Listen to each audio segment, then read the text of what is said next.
that he does not have his identification card with him, and the defendant gave a fictitious name of Fisher Leroy, and the officer walked back to his patrol vehicle to double check, and the officer then observed the defendant exit the vehicle and sprint away despite giving him orders to stop.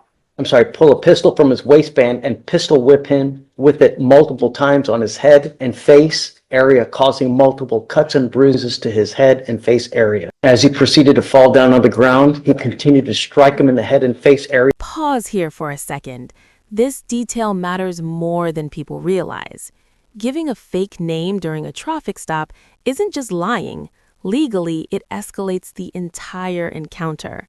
Once an officer can't verify identity, everything shifts.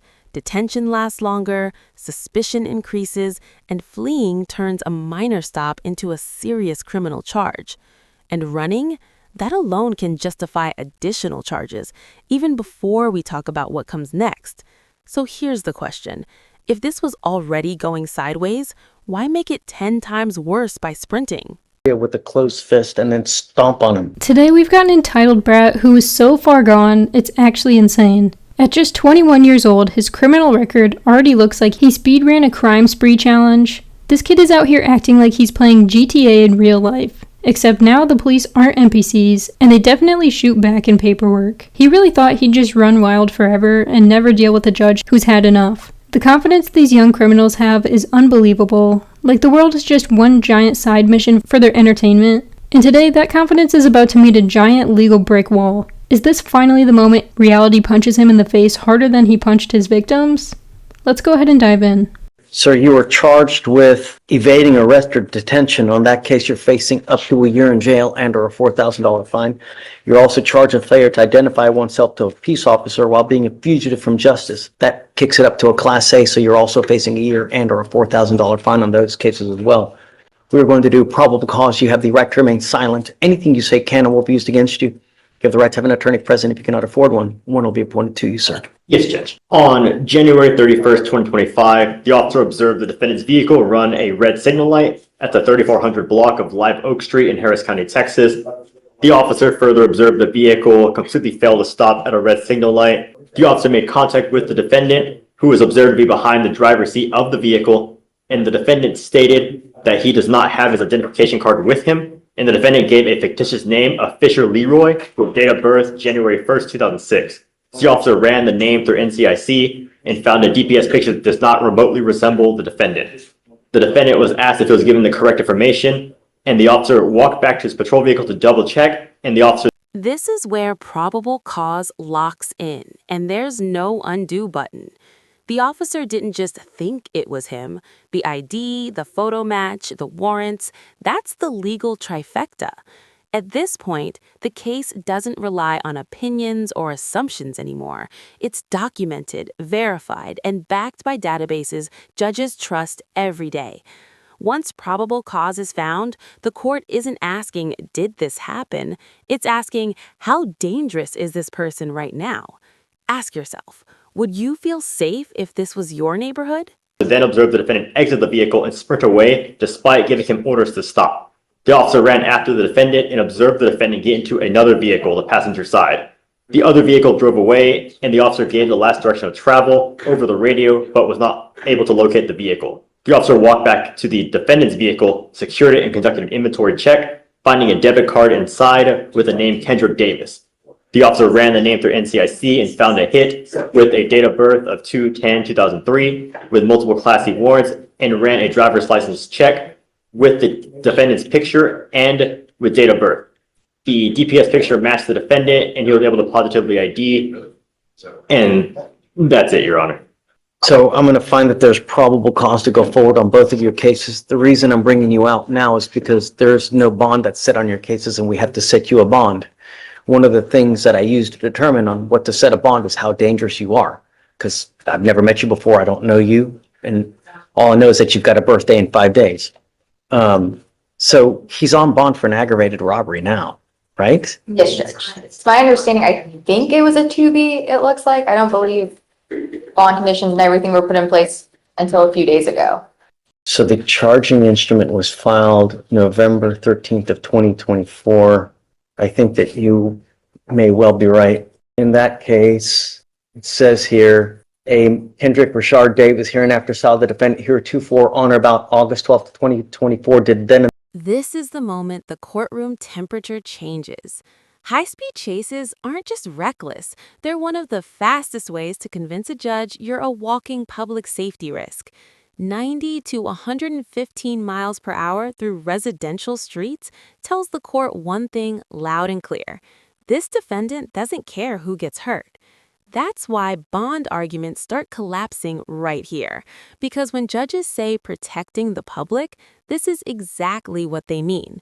So be honest, should someone with this pattern ever be trusted with freedom before trial? They're unlawfully while in the course of committing a theft of property owned by yada yada yada with intent to obtain and maintain control, intentionally and knowingly cause bodily injury to the complaining witness by using and exhibiting a deadly weapon, namely a firearm. Complainant McSweeney advised that defendant Davis proceeded to pull a pistol from his waistband and pistol whip him with it multiple times on his head and face area, causing multiple cuts and bruises to his head and face area.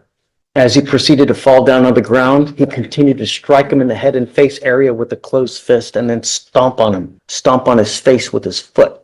Complainant McSweeney stated that he was in fear for his life and felt severe head pain as a result of the assault.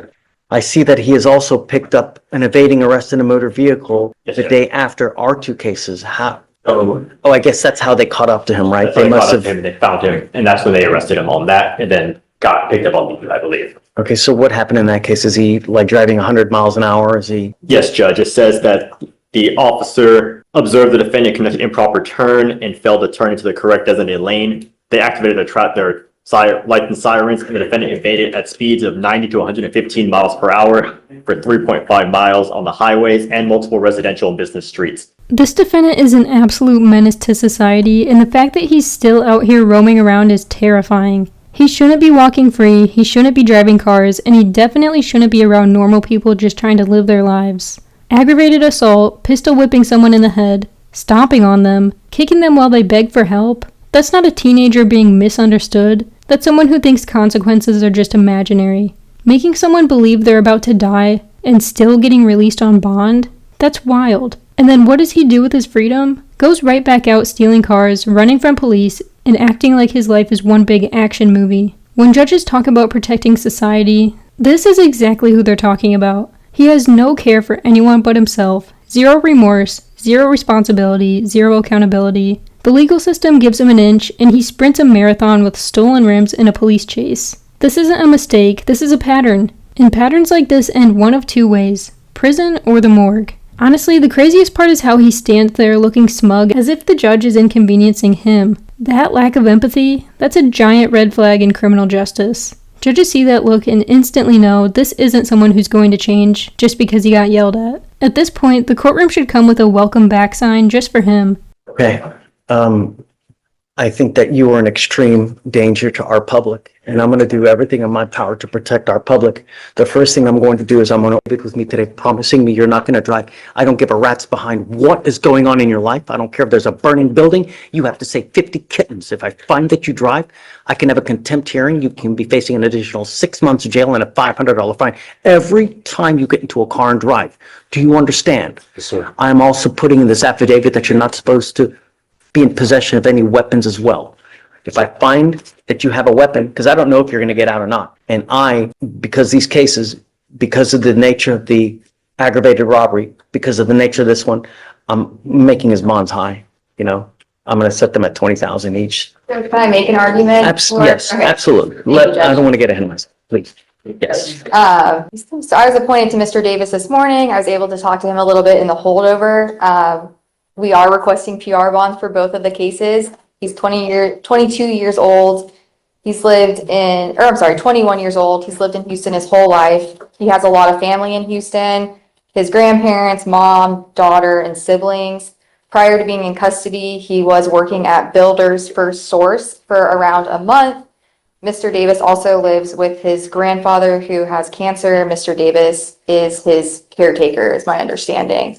Mr. Davis has no savings and was found to be indigent by the court, so we are requesting a PR bond. I think that he is an absolute, just a complete danger to our public. I can't possibly give him a PR bond due to the nature of both of the charges that you are facing now. I think that you're a flight risk. You've done everything in your power to evade capture. You've produced false names. So I find by clear and convincing evidence that you're an extreme flight risk. You're a danger to our community. And I'm going to set your bonds each at $20,000. I don't know if you're going to be able to post bonds, but and I'm going to order you to obtain a GPS monitor on your ankle. Like I said, you will be signing an affidavit with me today, promising me you're not to be in possession of any weapons and not to drive any vehicle whatsoever for any reason.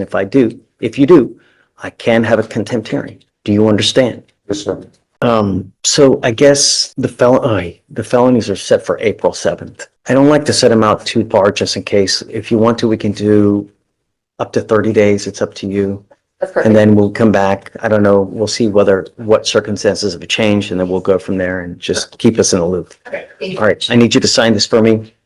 I need him to sign bond finish with Felicia, and then after that, it's pretty done. Okay. Can we excuse? Yes, ma'am. Thank you. And thank you for everything. How in the world is he only 21 years old and already causing this much chaos? Most 21-year-olds I know are grinding at work, finishing school, or trying to build a future, not speedrunning felony achievements like it's a competition. Is he a lost cause? Or is there actually a chance he wakes up one day and realizes this lifestyle ends in handcuffs, or worse? Because there is absolutely no way he's posting two separate $20,000 bonds. The judge made sure of it, and honestly, thank goodness. He needs to sit in that cell and start thinking about why everyone else is moving forward in life while he keeps getting arrested like it's a tradition. The road he's on doesn't lead anywhere fun, just concrete walls, metal doors, and a number instead of a name. What makes these young offenders so reckless? No fear, no remorse, just destruction. And at some point, society can't keep giving them chances while everyone else suffers. So what do you think? Is this a turning point? Or are we going to see this same kid in another courtroom video a few months from now? Let me know your thoughts down below. Thank you so much for watching. Don't forget to like and subscribe, and I'll catch you in the next one.